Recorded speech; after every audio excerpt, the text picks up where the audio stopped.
আসসালামু আলাইকুম, ঈদ মুবারক। আমি মিরাজ কক্স ট্রাভেলার। তো কক্সবাজারে আজকে ঈদের দ্বিতীয় দিন, মঙ্গলবার। তো দেখতেছেন আমার হাতের টাইম এবং পাশে দুই পাশে খালি। এখানে দুই পাশে অনেকগুলো বাস থাকে, বাংলাদেশের প্রত্যন্ত অঞ্চল থেকে আগত ট্যুরিস্ট পর্যটকবাহী বাসগুলা। তো দেখতেছে বাসের সংখ্যা নাই বললেও চলে, এক দুটা ছাড়া। তো বোঝা যাচ্ছে আজও ট্যুরিস্ট কক্সবাজার এরকম আসে নাই, যা আসছে কিছু প্রাইভেট কার, আবার বিমানে করে। তো ইনশাল্লাহ আজকে এই কক্সবাজারে বিভিন্ন প্রান্ত থেকে বাসগুলো ঢুকবে। তো কলাতলি এবং সুগন্ধা প্রায় হোটেল, অধিকাংশ হোটেল এখন খালি আছে, ফাঁকা আছে। রাতের দিকে ট্যুরিস্টের যা সমাগম প্রচুর হবে, এখন ট্যুরিস্ট খুবই কম। তো সেই পর্যটক রাজধানী কক্সবাজারে তো এবার ঈদটা খুব আনন্দময় এবং খুব সুন্দর হবে।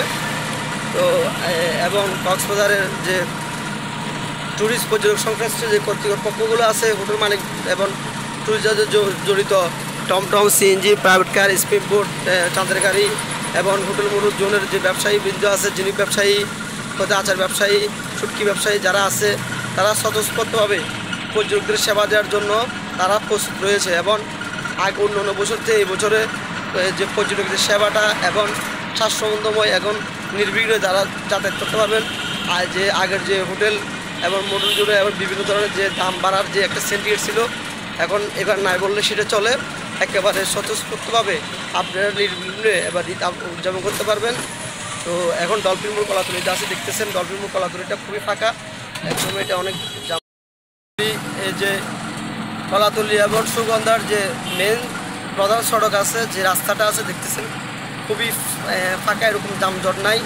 এর মানে বোঝা যাচ্ছে আপনার প্রায় অধিকাংশ হোটেলে কোনো ট্যুরিস্টের এরকম সমাগম নাই। তো আপনারা যারা বাংলাদেশের প্রত্যন্ত অঞ্চল থেকে কক্সবাজার ঘোরার জন্য আসবেন, কক্সবাজারবাসী এবং কক্সবাজার পর্যটক সংশ্লিষ্ট যে ব্যবসায়ী বিন্দু আছে এবং পর্যটকের সেবা দানকারী যে প্রতিষ্ঠানগুলো আছে, সবাই আপনার জন্য প্রস্তুত রয়েছে। তো আপনারা চাইলে এবার নির্বিঘ্নে কক্সবাজার ঘুরতে পারবেন। এবং ইনশাল্লাহ আপনারা যারা আসবেন, বিশেষ করে হোটেল বুকিংয়ের ক্ষেত্রে আপনারা হোটেল বুকিং করে ওদের থেকে ডকুমেন্ট নেবেন, স্ক্রিনশট নেবেন, অডিও এবং ভিডিও রেকর্ডিং নেবেন, যাতে অনেক প্রতিষ্ঠান আছে যারা আপনাদের সাথে বিভিন্ন ধরনের সিন্ডিকেট স্প্লিট করতে পারে, আপনাদেরকে অগ্রিম বুকিং নিয়ে তারপর আপনাদের সাথে একটু দাম বাড়া নিয়ে অর্থাৎ কোনো ধরনের সমস্যা করতে পারে। আপনারা ওই ধরনের কোনো রকমের প্রবলেম পড়লে আপনার সাথে কক্সবাজার যে বাংলাদেশ পুলিশের সেবাদান প্রতিষ্ঠান, বিশেষ করে 999 আপনারা কল করে ওদেরকে অবগত করবেন। তাছাড়াও এখানে একজন নির্বাহী ম্যাজিস্ট্রেট এবং সহকারী ম্যাজিস্ট্রেট, তাছাড়া ট্যুরিস্ট পুলিশ এবং কক্সবাজারের সুগন্ধা, কলাতলি, লাবণীতে ট্যুরিস্ট পুলিশ ক্যাম্প আছে, আপনারা ওইখানে অভিযোগ করবেন। আপনাদের জন্য সবসময় ওরা সেবা নিয়ে প্রস্তুত। কক্সবাজার যে পর্যটক খাতে সংশ্লিষ্ট যে ট্যুরিস্ট প্রশাসন আছে, তারা আপনার জন্য আছে।